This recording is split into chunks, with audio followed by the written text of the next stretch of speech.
This summer, meet the magical mermaid at VGP Marine Kingdom from April 12th to May 31st.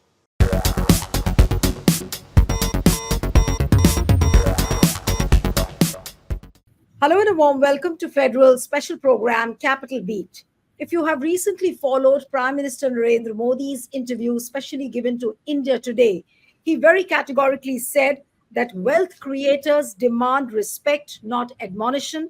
That's how countries progress. And when he was needled further on the income inequality and how he gave special preference only to a select few industrialists, to that he said, and I'm going to quote him, if I have done dishonesty, then I should be hanged, but I will respect the wealth creators. So that's one narrative by the Prime Minister. But if you contrast it totally to what Congress or India Alliance has to offer, now, say, for example, what Congress offers in its manifesto, like cash transfers to women, 50% reservation for women, 10 kilos of rations given to the poor households, as was recently announced by Mallikarjun Kharge. Then the Agniveer scheme rolled back, contractual employees given a permanent job. So, how will you contrast these two narratives? Because one is geared towards the rights of the poor, the rights of the poor people, the guarantees given to the poor people.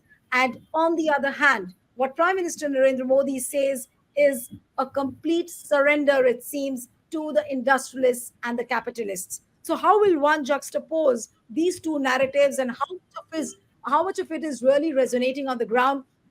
Joining me now is political analyst and author Sanjay Jha with us. Thank you so much, Sanjay, for joining. We have political commentator and senior journalist Anand Sahai with us. Thank you, Anand, so much for joining. We have independent analyst Siddharth Sharma with us. Thank you so much. And we have Girish Joshi, senior journalist and political commentator. Thank you so much for joining. And I'd like to begin with Sanjay, because I'm sure he'll have lots to say on what Prime Minister recently said, that wealth creators demand respect, not admonition. And he says that if I have done dishonesty, then I should be hanged. Now, is he trying to lay out the fact that the BJP's policies, what Rahul Gandhi has been spelling out for years and years now, that this is a sood boot ki sarkar, and this Prime Minister has underscored it categorically now? Nilu, good afternoon, and to all my fellow panelists as well. I think the Prime Minister trying to make everything into a personalized, emotive pitch, hang me. He had said something very similar during the time of demonetization, and we know that the country got hung upside down. And a lot of people don't look at the data, but when we say that India lost 2% of GDP, that's like losing close to 3 lakh crores. I mean, that's the kind of benefits and welfare and subsidies or anti-poverty programs that could have gone to reduce inequality. People don't even care to discuss what the ramifications of those voodoo economic decisions that Mr. Modi took. But let me address your larger point. You see, I think Mr. Modi's problem is that he loves to cater to what I call as the category of the right wing liberal, free market fundamentalist theories. Now, end of day, the problem is that he very often, when he speaks on economics, I think he's trying to talk to somebody in Morgan Stanley in New York or Goldman Sachs in some other part of the universe. Well, it's true that, as a 3.75 trillion economy, India has to address multiple objectives. And one of them is to grow at a rapid rate. And you need a high GDP growth because that helps you alleviate poverty and reduce inequality, no doubt about it. And you also need industry, you need commerce, etc., etc.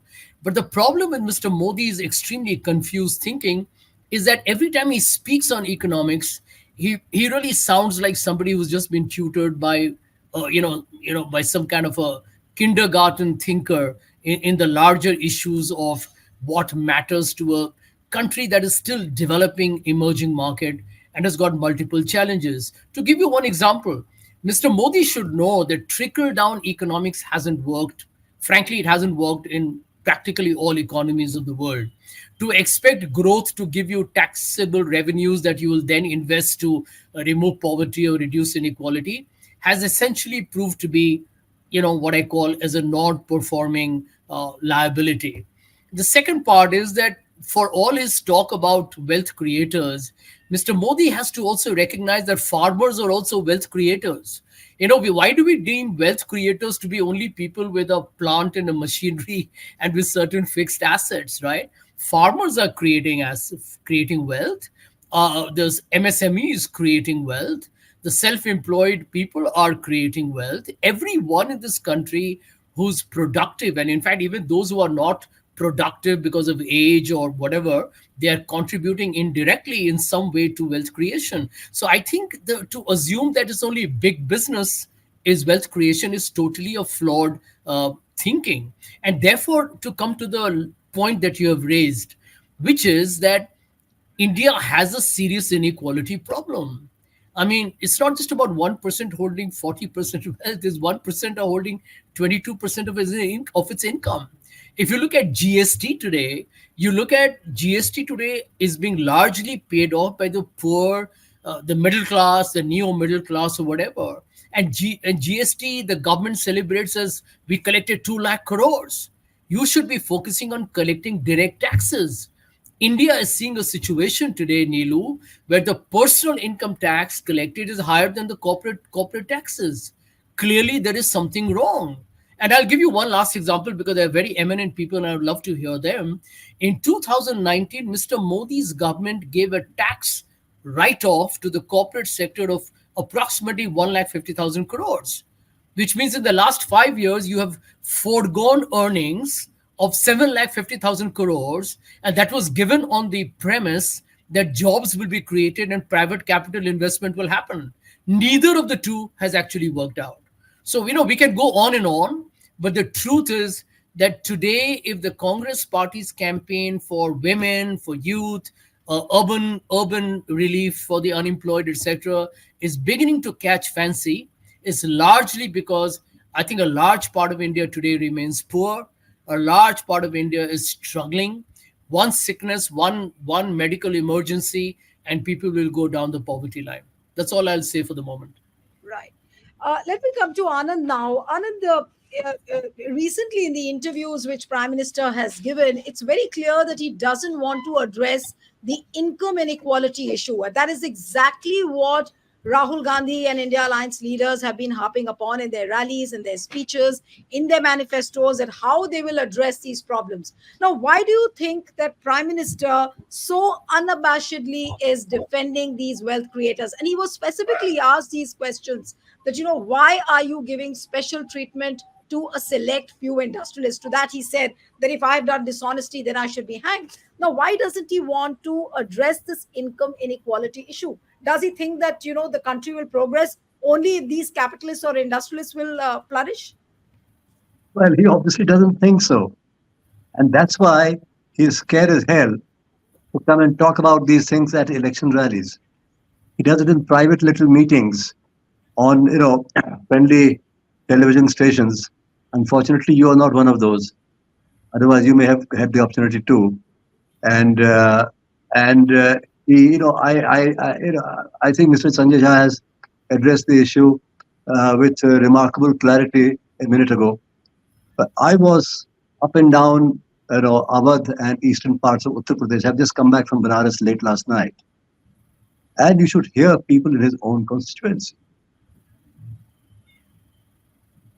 I was lectured to by this sweeper boy who did my bathroom in the hotel.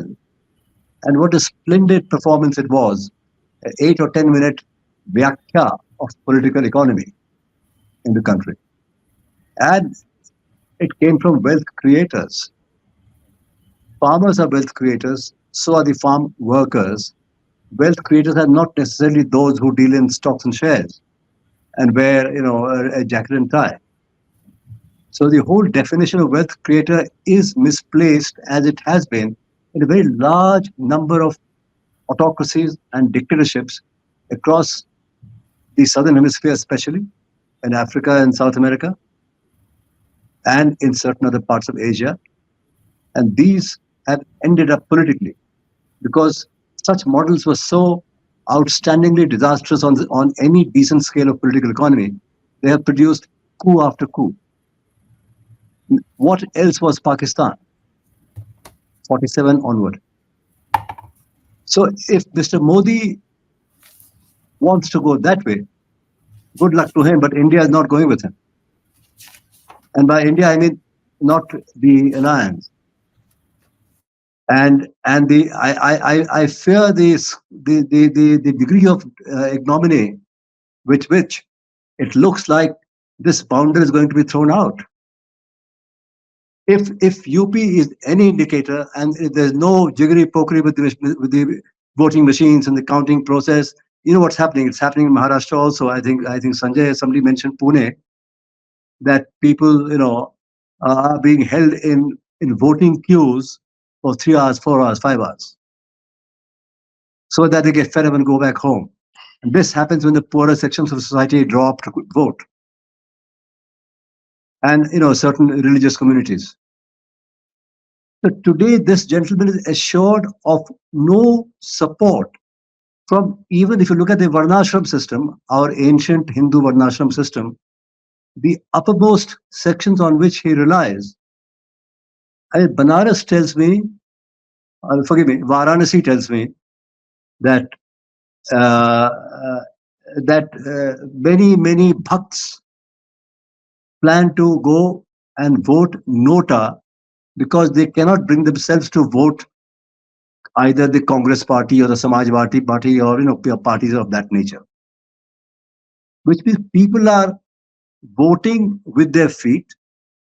They are going to the voting studio, voting whatever the place, and saying no, thank you. You government of wealth creators, you've forgotten the largest section of wealth creators.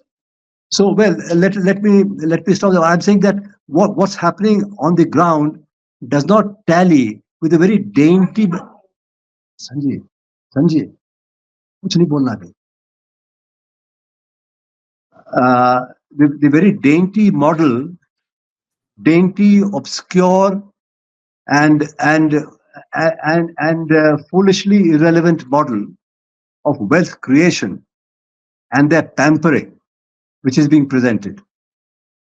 Every word uttered in that interview, which you just quoted from, is for the birds.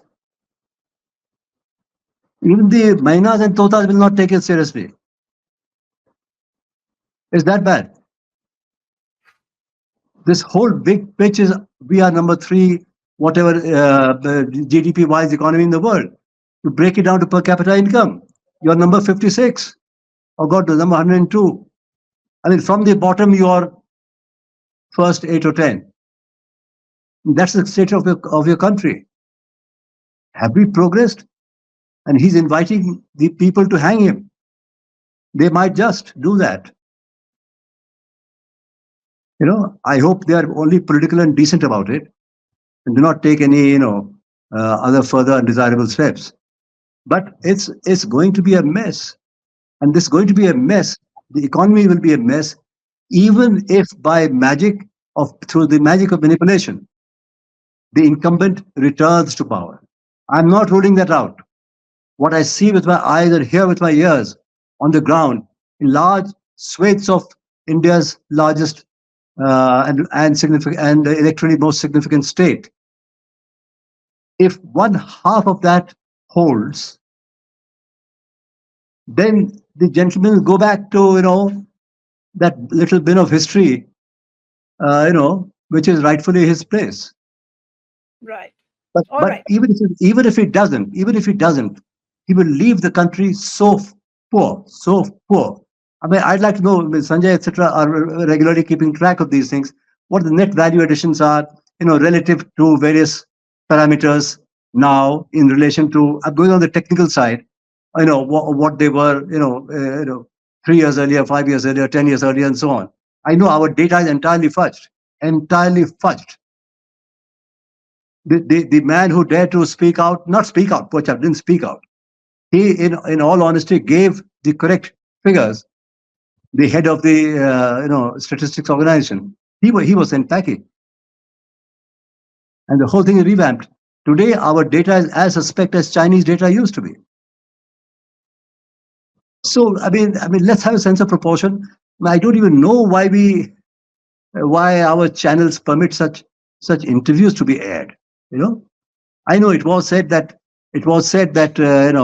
someone holding such a high position, high executive position, high political position ought to be heard because he'll be setting off policies.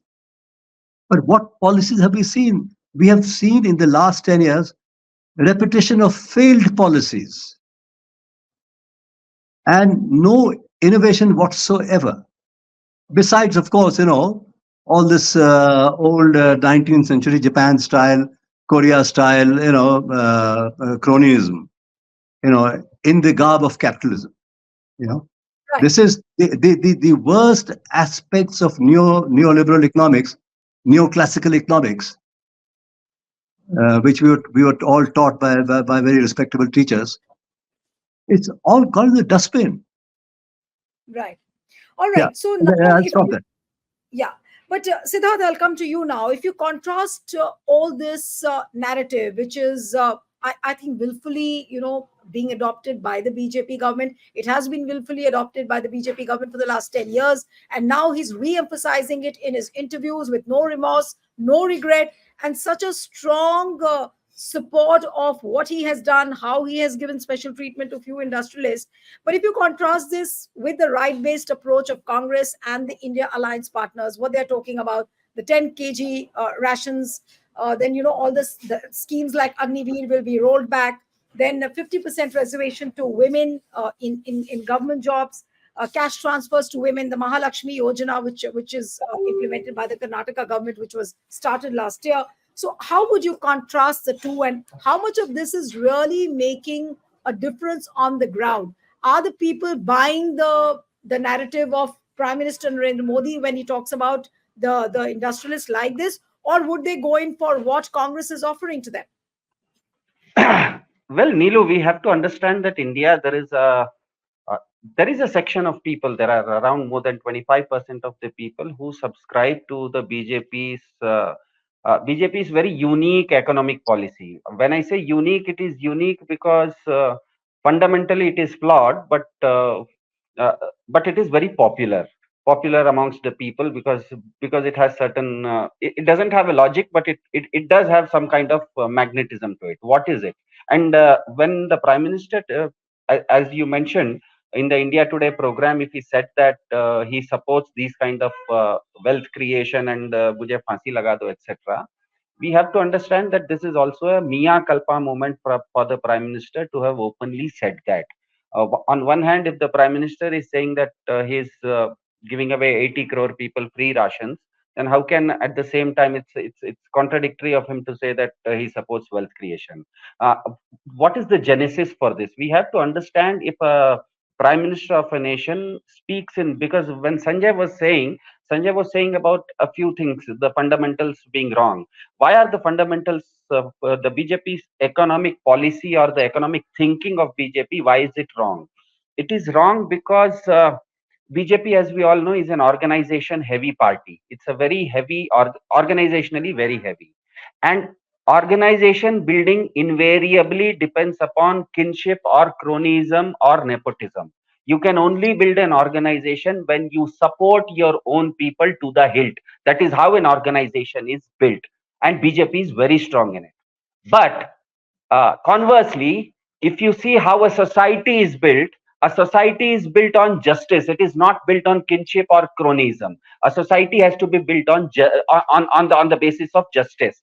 So the BJP's problem here is that it is organization heavy, but it does not know what a society building requires, and that is why it again and again goes back to the cronyism that you were speaking. And I'm not just the cronyism is part of it. If you see Mr. Brijbhushan Sharan Singh can do all the wrongs with the women, and BJP will not take action against them. So BJP essentially is so organizationally heavy that whoever is their own, उनका 100 खून माफ हो जाता है और दूसरे के लिए कोई दूसरा नियम होता है, क्योंकि BJP is essentially very weak in social order. To understand a society, it is very strong in organization.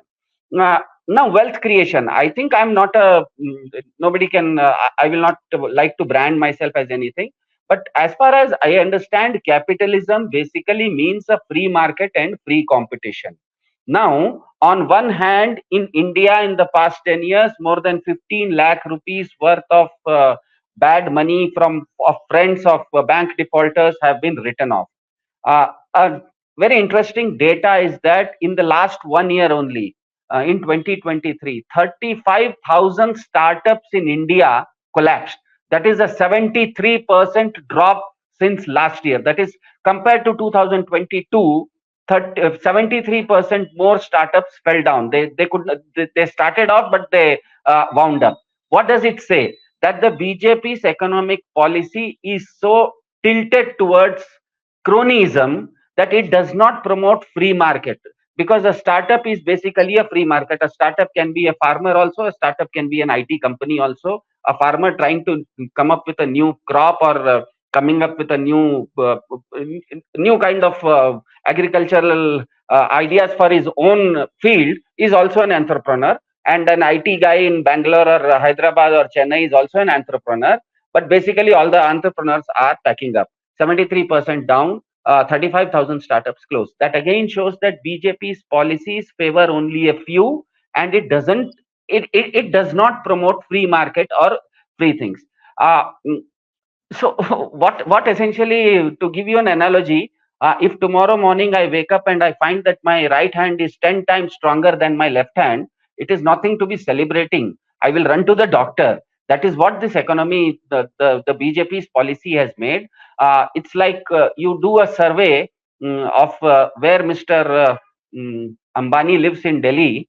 He has a big flat, and in that ward, if you take up the per capita income of people, obviously because Ambani lives there, the per capita income of that ward will be millions of rupees. But that does not trickle down to the person who is living next door to Mr. Ambani in a hut.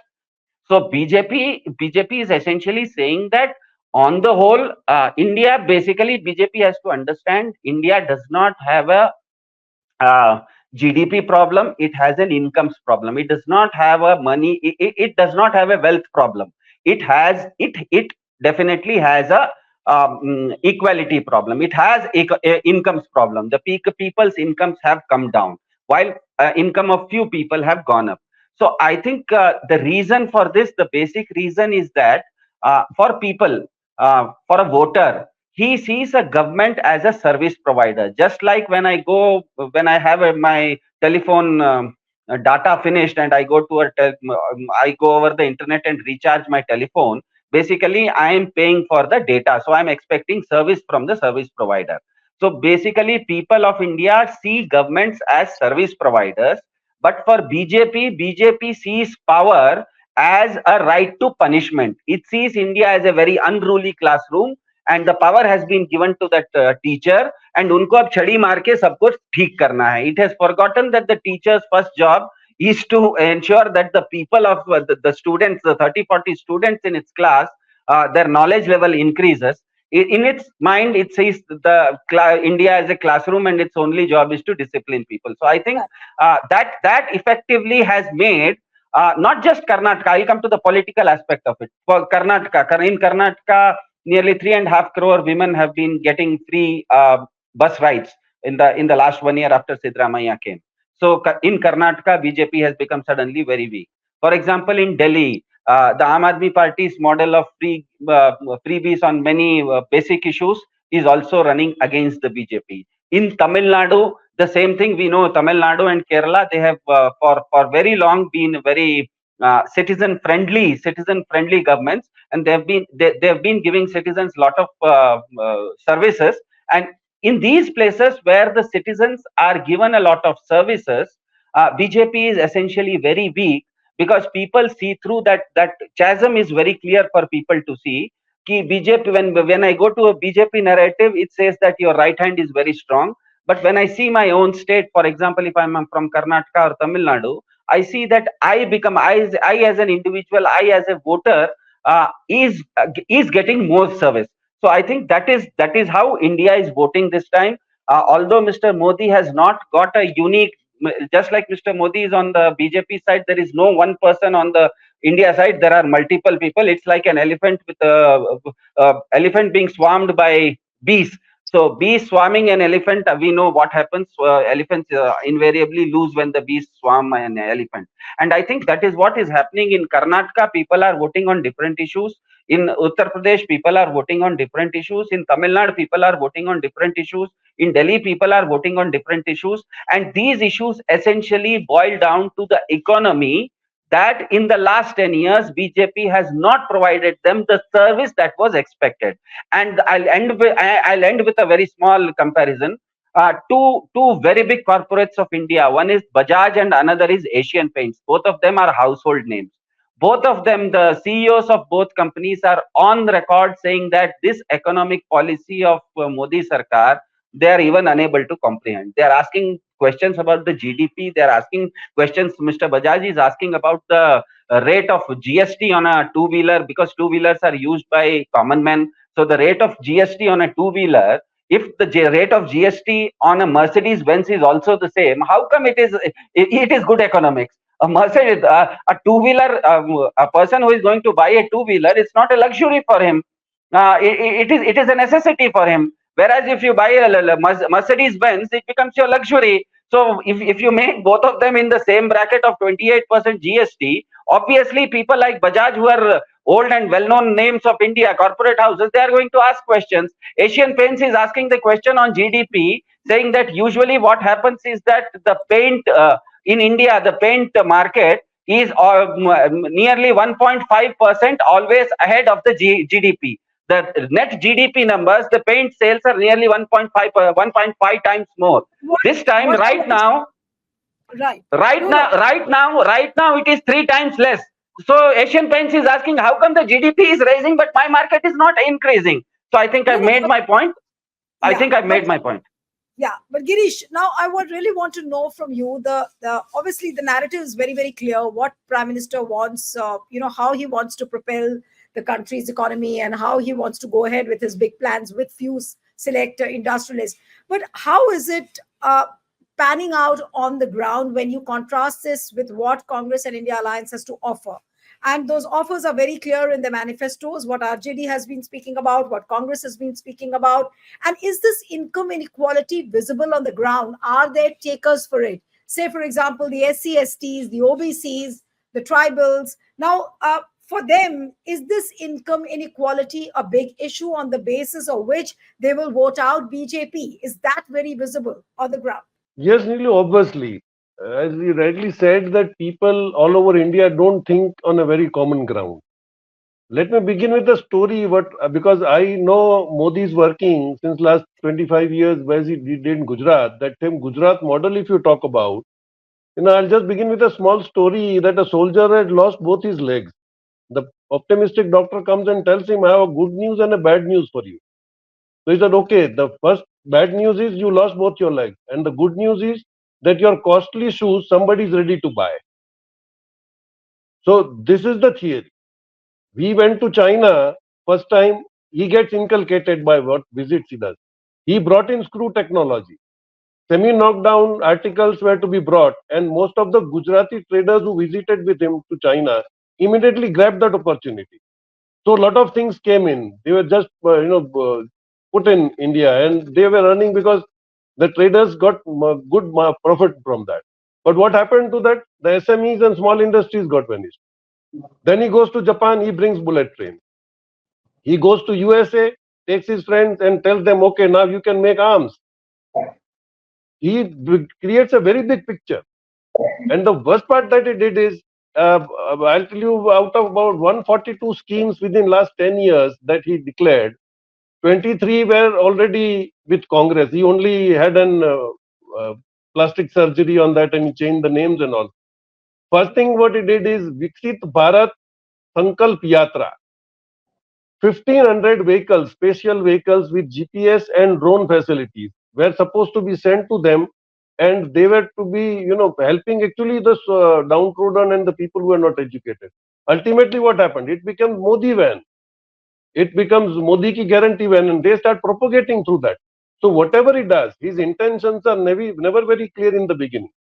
Initially, he said, Mereko, you give me 5,000 days and I will show you, I'll change the India. He didn't that. Even in Notebandi, he said, give me 50 days. Nothing happened. So basically what happens, whenever he goes out, he doesn't only picturize India as a very big thing, but he brings in people where ultimately they consider it as fool. If you see that smart city concept, this was actually a mission cities, which was declared by Congress, that was 65 targeted cities. He declared 100 smart cities. I don't find anywhere, wherever it is, I have not heard about it. But that scheme, that invited companies, because that was a 4 lakh crore project. The bidders they came, they were from USA, France, Japan, everybody. Ultimately, what happens? Nothing comes up. And the report, the due diligence report submitted by, I think that was McKinsey and Bosch, they ultimately said that it can't go through within this next 5 years or 6 years, because his target was very fixed. He wanted everything to be done in 10 years. And in that hush up, he has messed up the thing so much that initially he declared all the schemes fine, and people thought that okay, it's a new thing. And we know the base how they came in, that the Congress government was corrupt, they did not have vision, they had no international good relations. When he came, and then media started asking the questions. By 17-18, he had a very new version that he controlled the media. How did he do that? Either it was blackmailing or purchasing them. They were threatened. As rightly Jasab also said, you know, man like Rahul Bajaj had to tell that you please stop this tax terrorism. Initially, they knew what is happening. And as GST, I would just like to tell you one thing Has the opposition managed to make this into a political narrative on the ground? Are there takers for No. it? When they highlight No. the income equality, the fact that Rahul Gandhi repeatedly has been saying that, you know, Modi is not worried about the poor households, he's just worried about the select 2022 industrialists. So, how much of it this issue is resonating on the ground?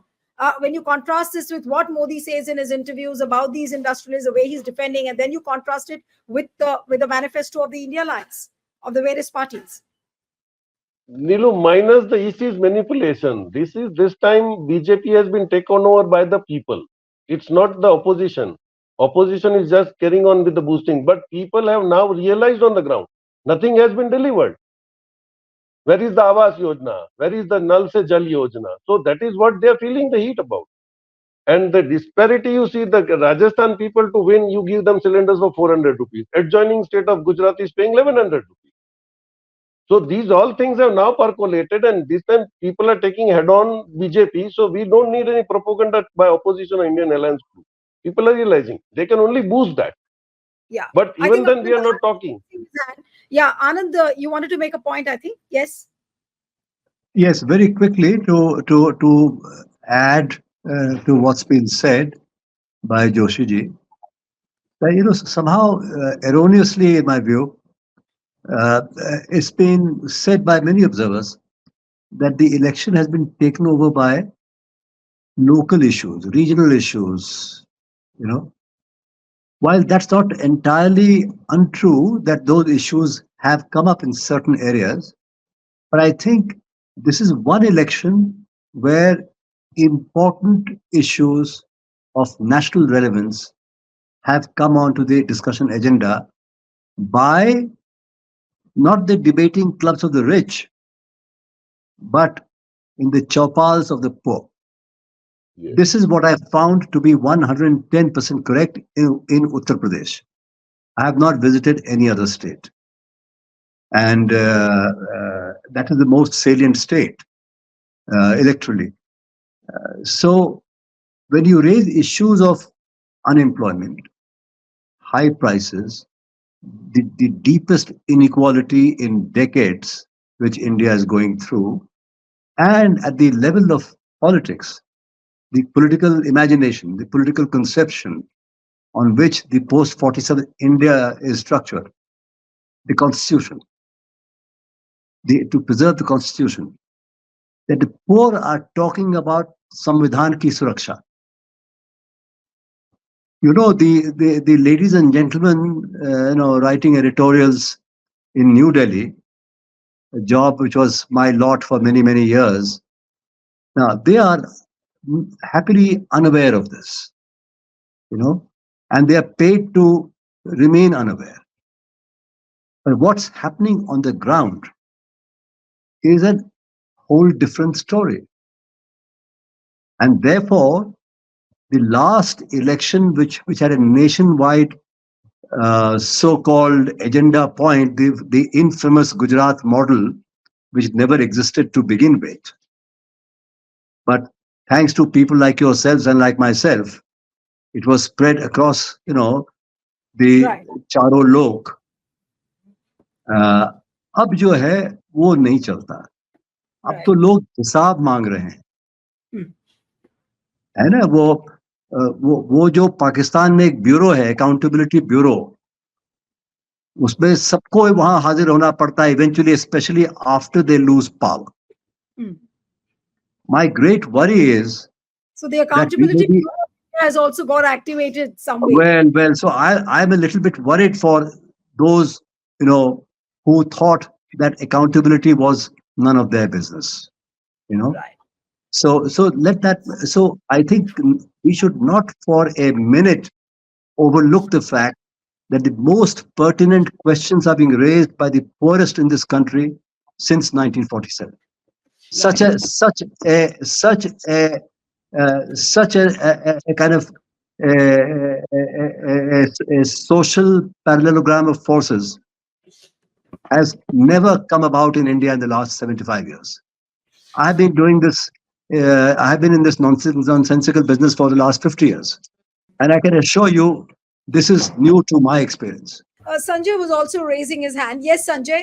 In fact, I wanted to ask you, Sanjay, the point which Girish was mentioning, that this time now the electorate or the janta has taken over the mantles of the election. It's just not the opposition which is fighting, but as what Anand also said, that the most pertinent questions are being raised by the poorest of the poor. So does that mean that whether it is income inequality, whether it is jobs, whether it is inflation, it's all these issues which are they matter to the people this time in elections, and Modi's accountability is being fixed on all these parameters? Nilu, I need to be slightly honest with you. Firstly, a big thanks to you actually for inviting me for this panel, because I do a lot of television shows and have rarely had a more riveting or a stimulating exchange with fellow panelists like I'm having today, because I think Anand, Girish, Siddharth have made such pertinent points. And, we are not taking any polarized position of any sort. This is a very dispassionate look at what India has got to be all about. I just want to make a point. Actually, Amit Shah and Mr. Modi have gone to town speaking to the pink papers and, federations of commerce and industry, assuaging them that after June 4th, the stock markets will boom. And I can tell you, this is an example or a manifestation of misplaced priorities. I mean, you look at a report that tells you that the income inequality in India is worse than it was during the British Raj. Now, this is not some kind of a hollow rhetoric, right? There is data supporting the extreme, forget the social polarization that we know exists. There is a high degree of income polarization in India. You can't run away from that reality.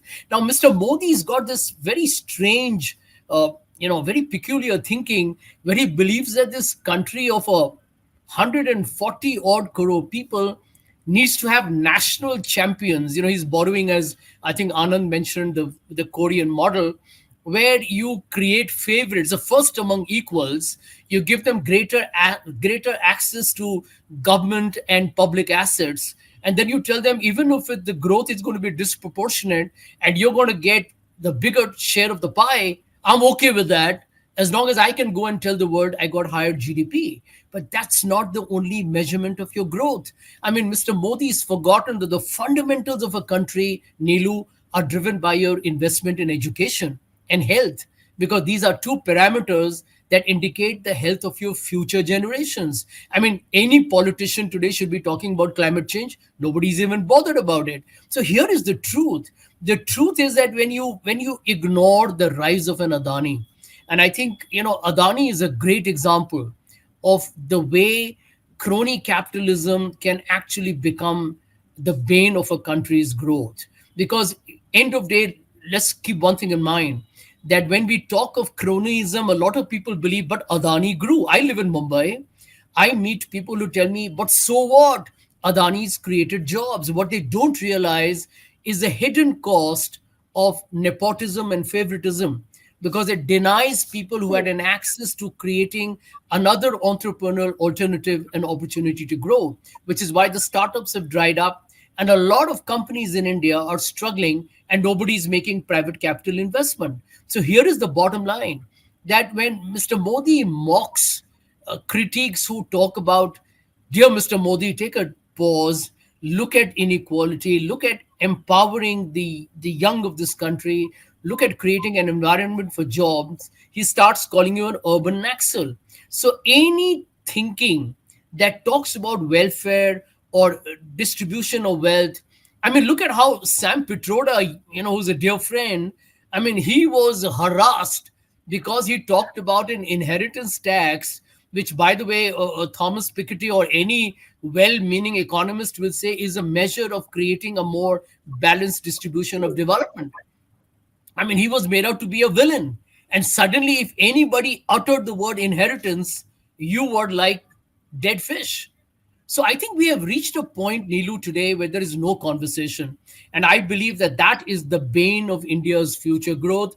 I think the ability of a political leader to listen to divergent opinion is missing. And I want to just tell you that look at just one example, and that's enough: electoral bonds, where the government goes to the Supreme Court and says that the public of India have no right to know who funds political parties, right? That's a straight message to you that corporate India can fund him. And then you're seeing not just funding, you're seeing criminality, threats, Absolutely. extortion, and then you're seeing, all kinds of retribution. I think electoral bond tells you what's wrong with India: Absolutely. criminality, corruption, and crony capitalism. And if we don't discuss inequality like we're doing on your program today, which I have never experienced on any television show in my entire political career, I think we are not going to make it. So I want to thank everybody here for being a co-panelist on this program. Yes, Sanjay, you spoke, and I'm really humbled with what you said. But now the concluding comments from Siddharth and Girish. Siddharth, I'll just pick on the line what Sanjay just used, that ignore the rise of Adani. Now, Modi cannot ignore the rise of Adani. He has to keep the rise of Adani story central to everything, and everything else, of the country is hovering around the rise of Adani. So, what is the kind of message which he's sending out to the people, and what is the kind of message which India Alliance is trying to put out in contrast? Well, I think right now BJP is not adding to its votes anymore. Its entire campaign and its vocabulary is only to salvage the votes of its basic vote bank. So we have to understand that we there is a saying that a clock never stops. Neither a clock goes backwards. Clock always goes forward. Exactly the same way, an economy never stops, an economy never goes backwards, economy always goes ahead. So what essentially happened was three people started on a journey, one on an aeroplane, one on a car, and one on a cycle. Obviously the speed of all the three would differ. So Modi ji is telling the cycle wala that देखो तुम इतना आगे बढ़ गए, but the cycle wala today is saying that मेरे साथ जो चला था वो हवाई जहाज में चला गया, वो बहुत ज्यादा आगे बढ़ गया. So I think that fundamental error of BJP of understanding India is coming home to roost now. BJP's narrative right now, whatever BJP is giving, I can understand that, but that narrative is only for those people who are die-hard BJP. I'd not say BJP voters. I don't believe in BJP having a vote base.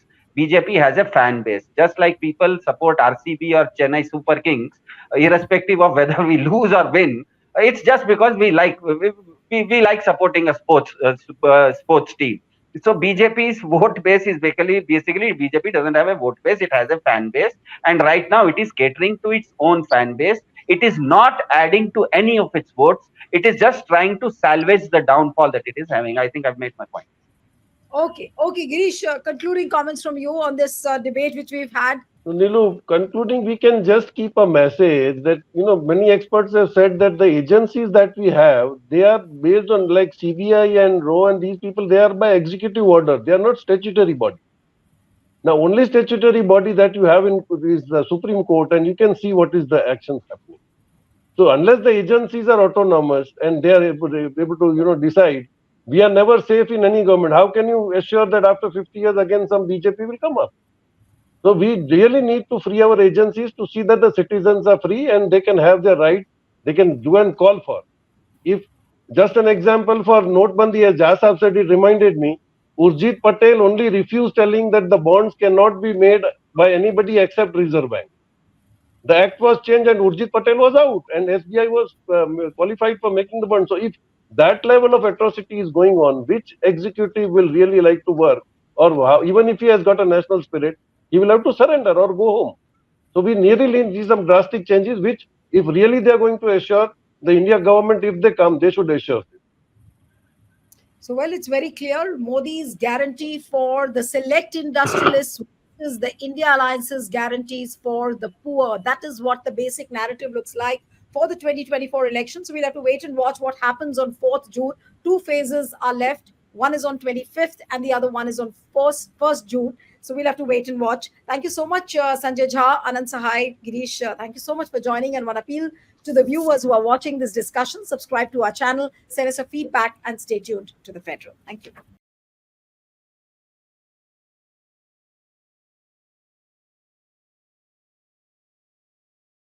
This summer, meet the magical mermaid at VGP Marine Kingdom from April 12th to May 31st.